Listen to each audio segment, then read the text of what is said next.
La narración que vas a escuchar se llama Encender una hoguera y fue escrita por el renombrado autor estadounidense Jack London. London, inspirado por sus propias experiencias en el Yukón, plasmó en este relato la lucha entre el hombre y la naturaleza. Esta obra, considerada un clásico del naturalismo, captura la esencia de los desafíos y la brutal belleza de los paisajes helados del norte. El día había amanecido frío y gris, extremadamente frío y gris, cuando el hombre se desvió del camino principal del Yukón y subió por el alto terraplén, donde un sendero débil y poco transitado se dirigía hacia el este a través del espeso bosque de abetos. Era un terraplén empinado, y se detuvo a tomar aliento en la cima, excusando el acto para sí mismo al mirar su reloj. Eran las 9 en punto. No había sol ni indicio de sol, aunque no había una nube en el cielo. Era un día claro, y sin embargo, parecía haber un velo intangible sobre el panorama, una melancolía sutil que oscurecía el día, y que se debía a la ausencia del sol. Este hecho no preocupaba al hombre. Estaba acostumbrado a la falta de sol. Hacía días que no veía el sol, y sabía que tendrían que pasar algunos días más antes de que aquel alegre astro, al sur, asomara un poco por encima del horizonte y se ocultara de inmediato.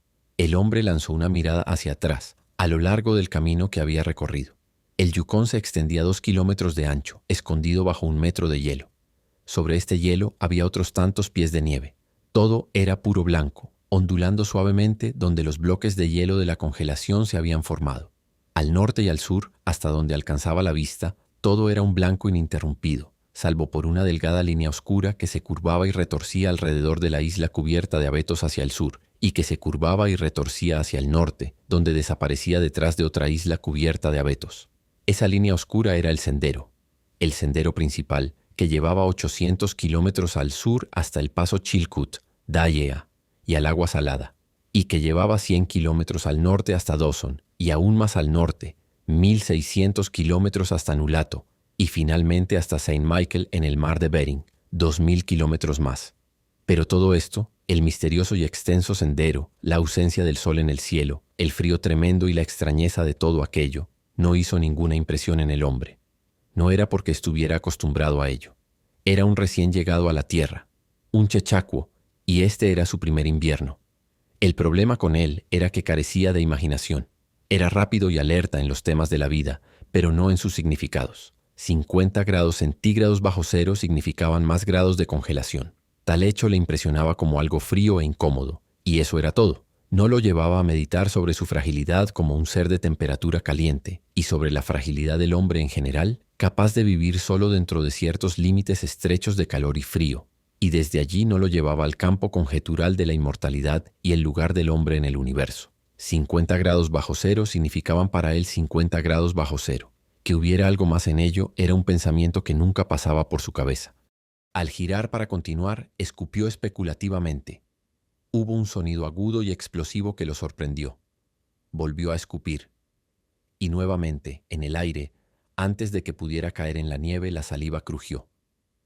Sabía que a 50 grados bajo cero la saliva crujía al tocar la nieve, pero esta saliva había crujido en el aire. Sin duda tenía más frío que 50 grados bajo cero. Cuánto más frío, no lo sabía. Pero la temperatura no importaba. Se dirigía a la vieja concesión en el ramal izquierdo del arroyo Henderson, donde los muchachos ya estaban. Ellos habían cruzado la división desde el país del arroyo Indian, mientras que él había tomado el camino más largo para echar un vistazo a las posibilidades de extraer troncos en la primavera desde las islas en el Yukón. Llegaría al campamento a las 6 en punto. Un poco después del anochecer, era cierto, pero los muchachos estarían allí, habría fuego y una cena caliente estaría lista. En cuanto al almuerzo, presionó su mano contra el abultado paquete debajo de su chaqueta. También estaba bajo su camisa, envuelto en un pañuelo y descansando contra la piel desnuda. Era la única manera de mantener los bizcochos sin congelarse. Sonrió para sí mismo al pensar en aquellos bizcochos, cada uno abierto y empapado en grasa de tocino, y cada uno encerraba una generosa rebanada de tocino frito. Se adentró entre los grandes abetos. El sendero era tenue. Habían caído 30 centímetros de nieve desde que pasó el último trineo, y estaba contento de no llevar un trineo viajando ligero. De hecho, no llevaba nada más que el almuerzo envuelto en su pañuelo. Sin embargo, estaba sorprendido por el frío.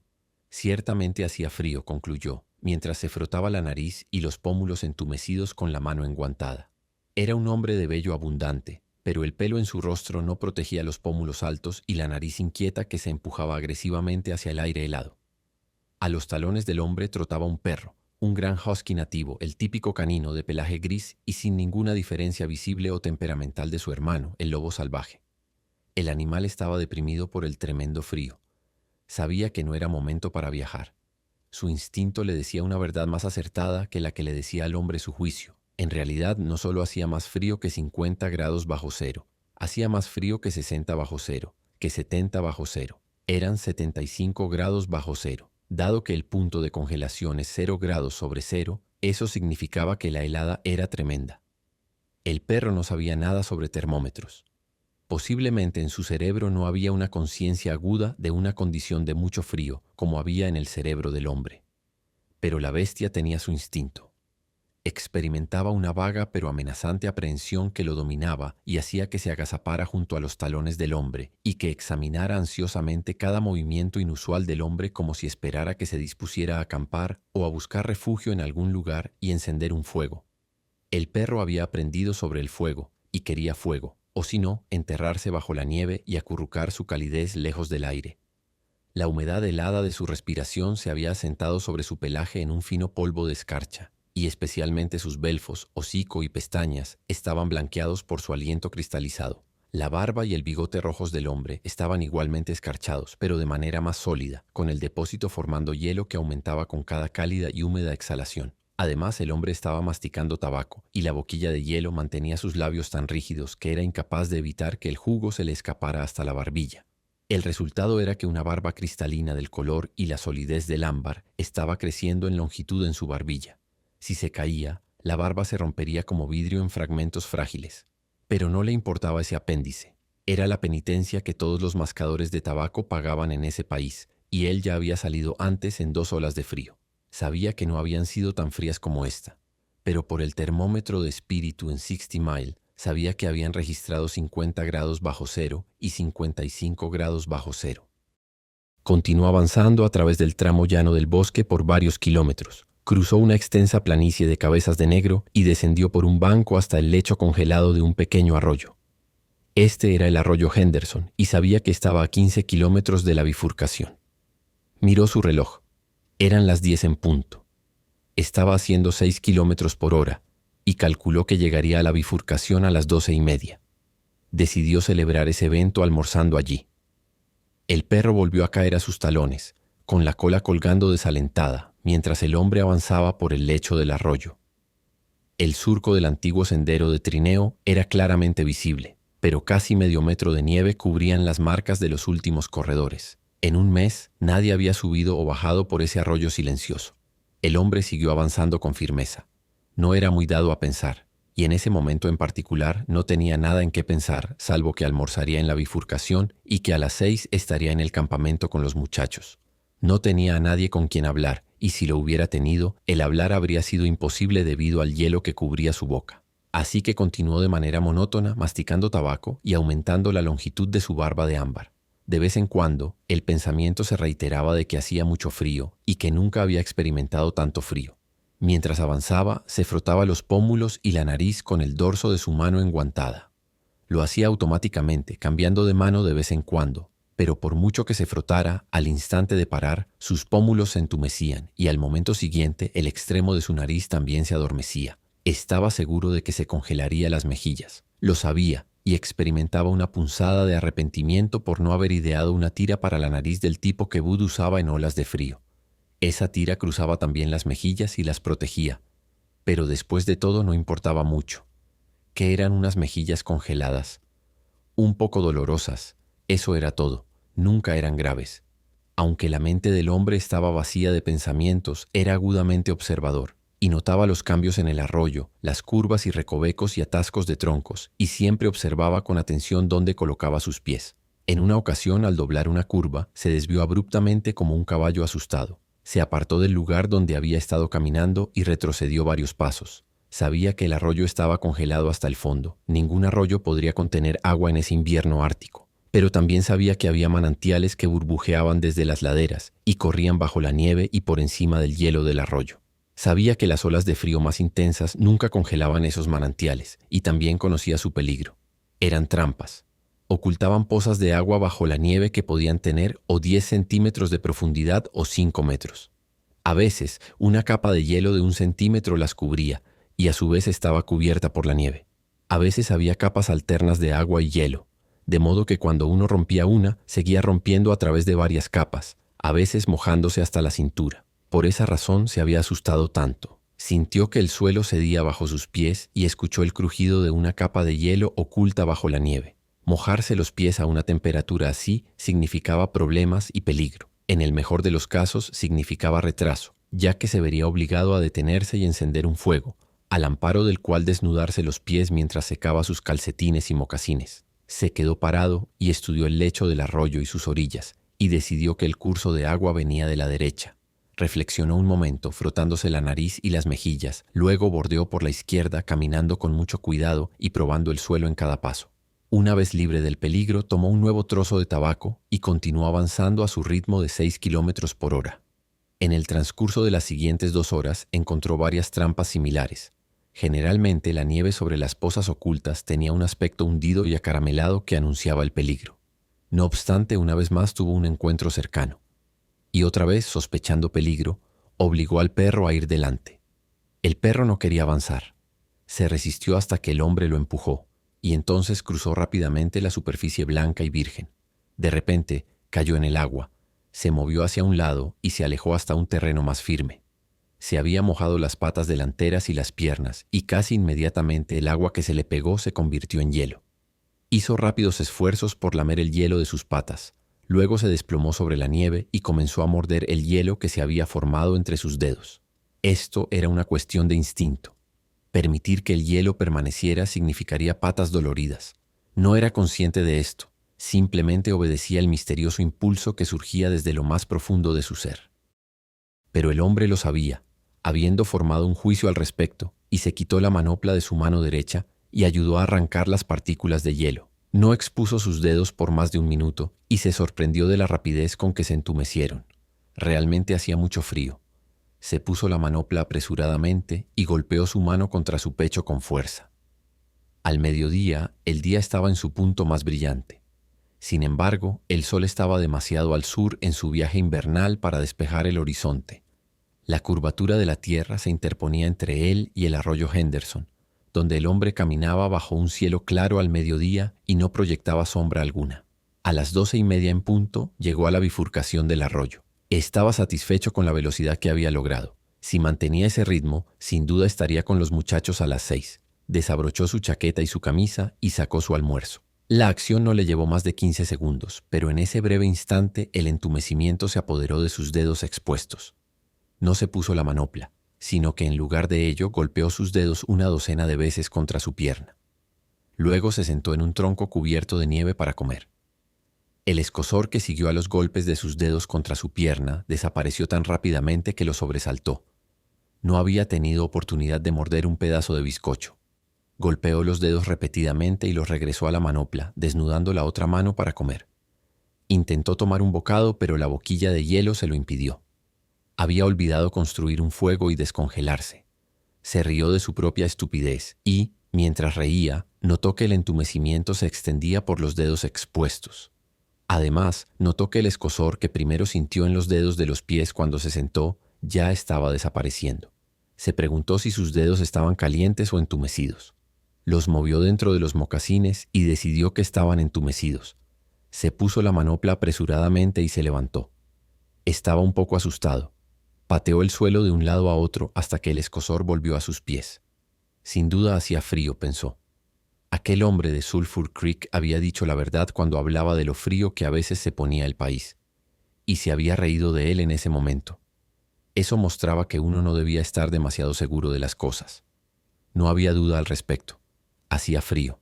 Caminó de un lado a otro, golpeando sus pies y moviendo sus brazos, hasta sentirse reconfortado por el calor que regresaba. Luego sacó cerillas y procedió a encender un fuego. De entre la maleza, donde el agua alta de la primavera anterior había depositado una cantidad de ramitas secas, consiguió su leña. Trabajando con cuidado desde un pequeño inicio, pronto tuvo un fuego rugiente, sobre el cual descongeló el hielo de su rostro y bajo cuya protección comió sus bizcochos. Por el momento el frío del espacio había sido burlado. El perro disfrutó del fuego, estirándose lo suficientemente cerca como para calentarse y lo suficientemente lejos como para no quemarse. Cuando el hombre terminó, llenó su pipa y disfrutó de un cómodo momento fumando. Luego se puso las manoplas, ajustó las orejeras de su gorra firmemente sobre sus oídos y retomó el sendero del arroyo por la bifurcación izquierda. El perro estaba decepcionado y anhelaba volver al fuego. Este hombre no conocía el frío. Posiblemente todas las generaciones de sus ancestros habían sido ignorantes del frío, del verdadero frío, del frío de 75 grados bajo el punto de congelación. Pero el perro sabía. Todos sus ancestros lo sabían, y él había heredado ese conocimiento. Y sabía que no era bueno caminar en un frío tan extremo. Era el momento de acurrucarse en un agujero en la nieve y esperar a que una cortina de nubes se dibujara en el lugar de donde provenía este frío. Por otro lado, había una estrecha intimidad entre el perro y el hombre. Uno era el esclavo del trabajo del otro, y las únicas caricias que había recibido eran las caricias del látigo y de los sonidos de garganta duros y amenazantes que advertían del látigo. Así que el perro no hizo ningún esfuerzo por comunicar su aprehensión al hombre. No le importaba el bienestar del hombre. Era por su propio bien que anhelaba volver al fuego. Pero el hombre silbó, y le habló con el sonido de los latigazos, y el perro se acercó a los talones del hombre y lo siguió. El hombre se metió un bocado de tabaco y procedió a iniciar una nueva barba de ámbar. Además, su aliento húmedo rápidamente cubrió de blanco su bigote, cejas y pestañas. Parecía que no había tantos manantiales en la bifurcación izquierda del Henderson, y durante media hora el hombre no vio señales de ninguno. Y entonces sucedió. En un lugar donde no había señales, donde la suave y virgen nieve parecía anunciar solidez debajo, el hombre atravesó. No era profundo. Se mojó hasta las rodillas antes de salir tambaleándose hacia la corteza firme. Estaba enojado y maldijo su suerte en voz alta. Había esperado llegar al campamento con los muchachos a las 6 en punto, y esto lo retrasaría una hora, ya que tendría que hacer un fuego y secarse el calzado. Esto era imperativo a esa baja temperatura, eso lo sabía al menos, y se desvió hacia la orilla, la cual escaló. En la cima, enredado en la maleza alrededor de los troncos de varios pequeños abetos, había un depósito de leña seca dejada por el agua alta, principalmente palos y ramitas, pero también porciones más grandes de ramas curadas y finos, secos pastos del año anterior. Lanzó varios trozos grandes sobre la nieve. Esto sirvió como una base y evitó que la joven llama se ahogara en la nieve que de otro modo derretiría. La llama la consiguió tocando un cerillo a un pequeño trozo de corteza de abedul que sacó de su bolsillo. Esto quemaba aún más fácilmente que el papel. Colocándola sobre la base, alimentó la joven llama con mechones de pastos secos y con las más pequeñas ramitas secas. Trabajó lentamente y con cuidado, muy consciente del peligro en el que estaba. Gradualmente, a medida que la llama crecía en fuerza, aumentó el tamaño de las ramitas con las que la alimentaba. Se agachó en la nieve sacando las ramitas de su enredo en la maleza y alimentando directamente la llama. Sabía que no debía fallar. Cuando la temperatura está a 75 grados bajo cero, un hombre no puede fallar en su primer intento de encender un fuego, especialmente si tiene los pies mojados. Si sus pies están secos y falla, puede correr por el sendero durante 1 kilómetro y restaurar la circulación. Pero la circulación de los pies mojados y congelados no se puede restaurar corriendo a esa temperatura. No importa cuán rápido corra, los pies mojados se congelarán aún más. Todo esto lo sabía el hombre. El viejo del arroyo Sulphur se lo había contado el otoño anterior y ahora estaba apreciando el consejo. Ya había perdido toda sensación en los pies. Para construir el fuego se había visto obligado a quitarse las manoplas y los dedos rápidamente se entumecieron. Su ritmo de 6 kilómetros por hora había mantenido su corazón bombeando sangre a la superficie de su cuerpo y a todas las extremidades. Pero en el instante que se detuvo, la acción del bombeo disminuyó. El frío del espacio golpeó la punta desprotegida del planeta, y él, estando en esa punta desprotegida, recibió toda la fuerza del golpe. La sangre de su cuerpo retrocedió ante el frío. La sangre estaba viva, al igual que el perro. Y como el perro, quería ocultarse y cubrirse del frío temible. Mientras caminara a 6 kilómetros por hora, estaba bombeando la sangre, a la fuerza, hacia la superficie, pero ahora se retiraba y se hundía en los recovecos de su cuerpo. Las extremidades fueron las primeras en sentir su ausencia. Sus pies mojados se congelaron más rápido y sus dedos expuestos se entumecieron más rápido, aunque aún no habían comenzado a congelarse. La nariz y las mejillas ya se estaban congelando, mientras que la piel de todo su cuerpo se enfriaba al perder la sangre. Pero estaba a salvo. Los dedos de los pies, la nariz y las mejillas solo serían tocados por el hielo, porque el fuego comenzaba a arder con fuerza. Lo estaba alimentando con ramas del tamaño de sus dedos. En un minuto más, podría alimentarlo con ramas del tamaño de su muñeca, y entonces podría quitarse el calzado mojado, y mientras se secaba, mantener sus pies desnudos calientes junto al fuego, frotándolos al principio, por supuesto, con nieve. El fuego fue un éxito. Estaba a salvo. Recordó el consejo del viejo del arroyo Sulphur y sonrió. El viejo había sido muy serio al establecer la regla de que ningún hombre debía viajar solo en el Klondike cuando hacía 50 grados bajo cero. Bueno, ahí estaba él. Había tenido un accidente. Estaba solo. Y se había salvado. Esos viejos eran bastante afeminados, algunos de ellos, pensó. Todo lo que un hombre tenía que hacer era mantener la cabeza fría, y estaría bien. Cualquier hombre que fuera un hombre podía viajar solo. Pero era sorprendente la rapidez con que se congelaban sus mejillas y su nariz, y no había pensado que sus dedos pudieran volverse insensibles en tan poco tiempo. Estaban insensibles, pues apenas podía hacer que se movieran juntos para agarrar una rama, y parecían remotos de su cuerpo y de él. Cuando tocaba una rama, tenía que mirar y ver si la tenía en la mano. Los nervios estaban casi desconectados entre él y sus dedos. Todo esto tenía poca importancia. Allí estaba el fuego, crepitando y chasqueando y prometiendo vida con cada llama danzante. Comenzó a desatar sus mocasines. Estaban cubiertos de hielo. Los gruesos calcetines alemanes eran como fundas de hierro hasta la mitad de las rodillas, y los cordones de los mocasines eran como varillas de acero retorcidas y anudadas como por alguna conflagración. Por un momento tiró con sus dedos entumecidos, luego, dándose cuenta de lo inútil que era, sacó su cuchillo de vaina. Pero antes de que pudiera cortar los cordones, ocurrió. Fue su culpa, o más bien, su error. No debería haber hecho el fuego bajo el abeto. Debería haberlo hecho al aire libre. Pero le había resultado más fácil arrancar las ramitas del matorral y dejarlas caer directamente sobre el fuego. Ahora, el árbol bajo el cual había hecho esto llevaba un peso de nieve en sus ramas. No había soplado viento en semanas y cada rama estaba completamente cargada. Cada vez que había arrancado una rama, había transmitido una leve agitación al árbol, una agitación imperceptible para él, pero una agitación suficiente para provocar el desastre. En lo alto del árbol, una rama volcó su carga de nieve. Esta cayó sobre las ramas de abajo, volcándolas a su vez. Este proceso continuó, extendiéndose e involucrando a todo el árbol. Creció como una avalancha y descendió sin previo aviso sobre el hombre y el fuego se extinguió. Donde había ardido quedó un manto de nieve fresca y desordenada. El hombre quedó atónito. Era como si acabara de escuchar su propia sentencia de muerte. Por un momento se quedó sentado mirando el lugar donde había estado el fuego. Luego se calmó mucho. Tal vez el viejo del arroyo Sulphur tenía razón. Si tan solo hubiera tenido un compañero de viaje, ahora no estaría en peligro. El compañero de viaje podría haber hecho el fuego. Bueno, le correspondía a él hacer el fuego de nuevo, y esta segunda vez no debía haber fallos. Aun si lograba encenderlo, probablemente perdería algunos dedos del pie. Sus pies debían estar muy congelados para entonces, y pasaría un tiempo antes de que el segundo fuego estuviera listo. Esos eran sus pensamientos, pero no se sentó a reflexionar. Estaba ocupado todo el tiempo que esos pensamientos pasaban por su mente.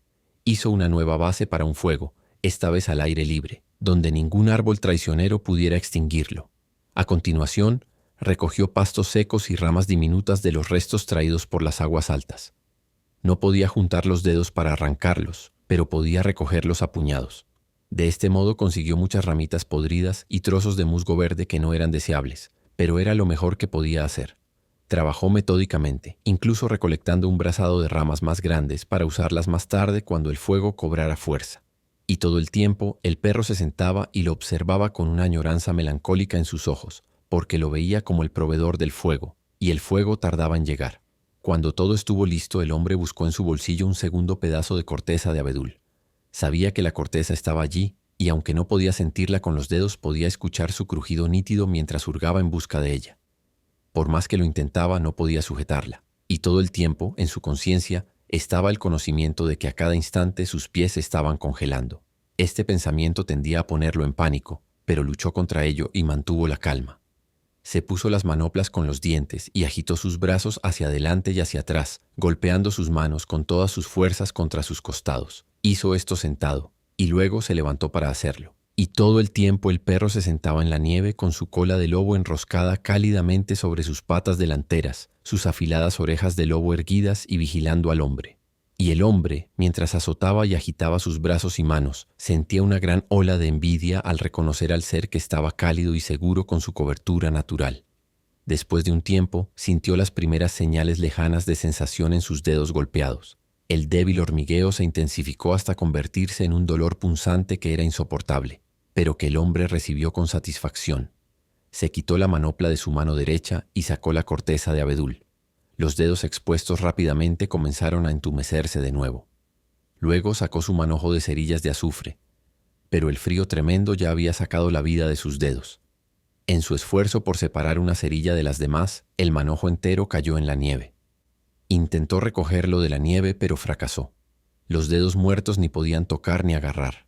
Fue muy cuidadoso. Apartó de su mente el pensamiento de sus pies, nariz y mejillas congelándose, dedicando toda su alma a las cerillas. Observó, utilizando el sentido de la vista en lugar del tacto, y cuando vio sus dedos a cada lado del manojo, los cerró, es decir, trató de cerrarlos, porque los nervios no respondían y los dedos no obedecieron. Se puso la manopla en la mano derecha y la golpeó ferozmente contra su rodilla. Luego, con ambas manos enguantadas, recogió el manojo de cerillas junto con mucha nieve en su regazo. Sin embargo, no estaba en una mejor posición. Después de algunas maniobras, logró sostener el manojo entre los talones de sus manos enguantadas. De esta manera, lo llevó a su boca. El hielo crujió y chasqueó cuando, con un esfuerzo violento, abrió la boca. Retrayó la mandíbula inferior, curvó el labio superior para despejar el camino y rascó el manojo con sus dientes superiores para separar una cerilla. Logró extraer una que cayó en su regazo. No estaba en una mejor posición. No podía recogerla. Entonces ideó una manera. La levantó con los dientes y la raspó contra su pierna. Raspó 20 veces antes de lograr encenderla. Cuando se iluminó, la sostuvo con los dientes contra la corteza de abedul. Pero el azufre ardiente subió por sus fosas nasales y entró en sus pulmones, provocándole una tos espasmódica. La cerilla cayó en la nieve y se apagó. El viejo del arroyo Sulfur tenía razón. Pensó en el momento de desesperación controlada que siguió. Después de 50 grados bajo cero, un hombre debía viajar con un compañero. Se golpeó las manos, pero no logró provocar ninguna sensación. De repente, desnudó ambas manos, quitándose las manoplas con los dientes. Capturó todo el manojo entre los talones de sus manos. Los músculos de sus brazos, al no estar congelados, le permitieron presionar fuertemente los talones de sus manos contra las cerillas. Luego raspó el manojo a lo largo de su pierna. Se encendieron en llamas 70 cerillas de azufre a la vez. No había viento que las apagara. Mantuvo la cabeza de lado para escapar de los vapores asfixiantes y sostuvo el manojo encendido contra la corteza de abedul. Mientras lo sostenía, se dio cuenta de una sensación en su mano. Su carne se estaba quemando. Podía olerla. Muy por debajo de la superficie podía sentirlo. La sensación se transformó en un dolor que se volvió agudo. Y aún así lo soportó, sosteniendo torpemente la llama de las cerillas contra la corteza que no se encendía fácilmente porque sus propias manos ardientes estaban en el camino, absorbiendo gran parte de la llama. Finalmente, cuando no pudo soportarlo más, separó bruscamente las manos. Las cerillas encendidas cayeron chisporroteando en la nieve, pero la corteza de abedul estaba prendida. Comenzó a echar hierbas secas y las ramitas más pequeñas al fuego. No podía elegir ni seleccionar, ya que tenía que levantar el combustible entre los talones de sus manos. Pequeños trozos de madera podrida y musgo verde se adherían a las ramitas y se los quitaba como podía con los dientes. Cuidaba la llama con atención y torpeza. Esa llama significaba vida y no debía dejar que se extinguiera. La retirada de la sangre de la superficie de su cuerpo ahora lo hacía comenzar a temblar y sus movimientos se volvían más torpes. Un gran trozo de musgo verde cayó justo en el pequeño fuego. Trató de quitarlo con los dedos, pero su cuerpo tembloroso lo hizo empujar demasiado lejos y desbarató el núcleo del pequeño fuego, separando y dispersando las hierbas ardientes y las diminutas ramitas. Trató de reunirlas de nuevo, pero a pesar de la tensión del esfuerzo, sus temblores se adueñaron de él y las ramitas se dispersaron irremediablemente. Cada ramita soltó un soplo de humo y se apagó. El proveedor de fuego había fallado. Mientras miraba apáticamente a su alrededor, sus ojos se posaron en el perro, que estaba sentado al otro lado de los restos del fuego, en la nieve, haciendo movimientos inquietos, encorvándose ligeramente, levantando una pata delantera y luego la otra, cambiando su peso de una a otra con ansiosa impaciencia. La vista del perro le dio una idea. Recordó la historia del hombre atrapado en una ventisca que mató a un buey y se metió dentro del cadáver, y así se salvó. Mataría al perro y enterraría sus manos en el cuerpo caliente hasta que el entumecimiento desapareciera. Luego podría hacer otro fuego. Habló al perro, llamándolo, pero en su voz había una nota extraña de miedo que asustó al animal, que nunca había oído al hombre hablar de esa manera antes. Algo andaba mal, y su naturaleza suspicaz percibió peligro. No sabía cuál, pero de alguna manera en su cerebro se despertó una aprensión hacia el hombre. Bajó las orejas al escuchar la voz del hombre, y sus movimientos inquietos, levantando y cambiando de pata delantera, se hicieron más pronunciados, pero no se acercó al hombre. El hombre se puso en manos y rodillas y comenzó a gatear hacia el perro. Esta postura inusual volvió a excitar su desconfianza y el animal se movió alejándose cautelosamente. El hombre se sentó en la nieve por un momento y luchó por mantener la calma. Luego se puso las manoplas con la ayuda de sus dientes y se puso de pie.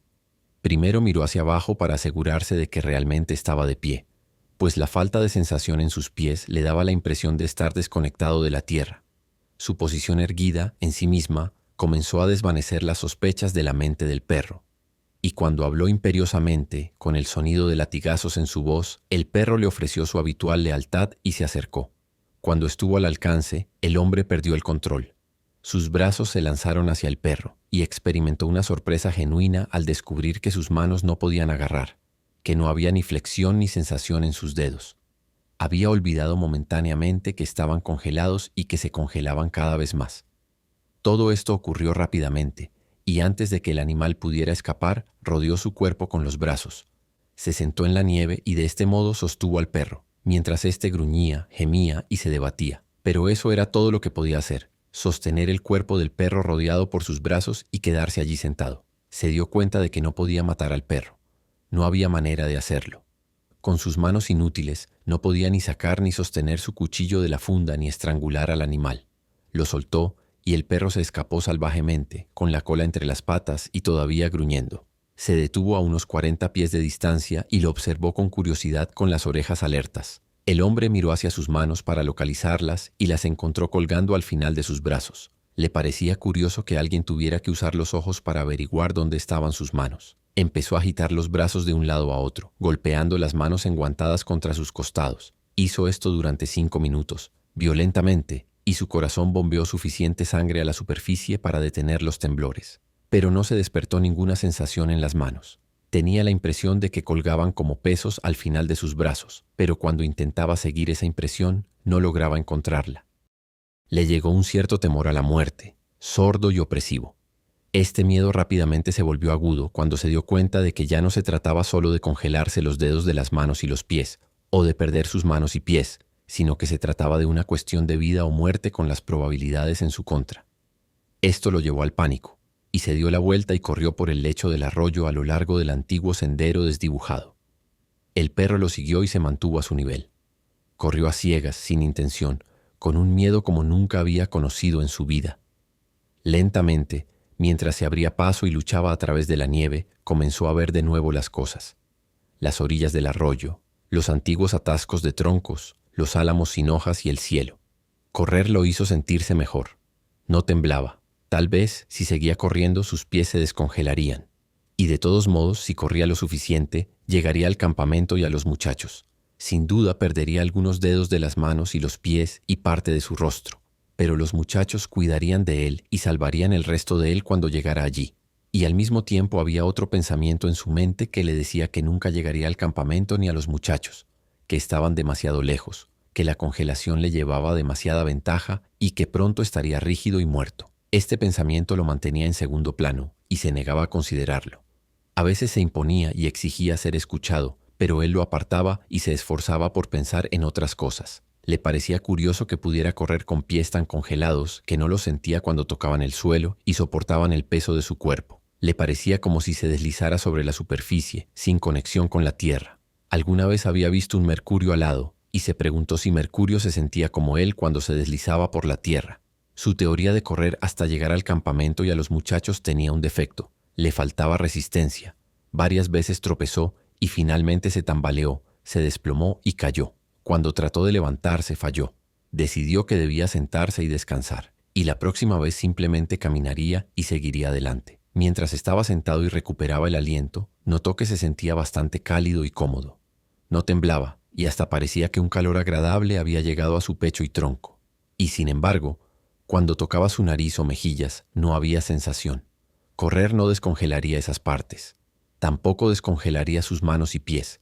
Entonces le vino el pensamiento de que las partes congeladas de su cuerpo debían estarse extendiendo.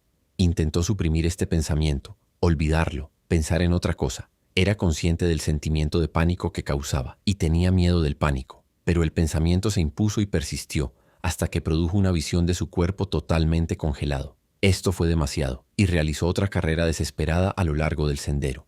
Una vez redujo la velocidad a un paso, pero el pensamiento de la congelación extendiéndose lo hizo correr nuevamente. Durante todo ese tiempo, el perro corría con él a sus talones. Cuando cayó por segunda vez, el animal curvó su cola sobre las patas delanteras y se sentó frente a él, mirándolo con una curiosidad ávida e intensa.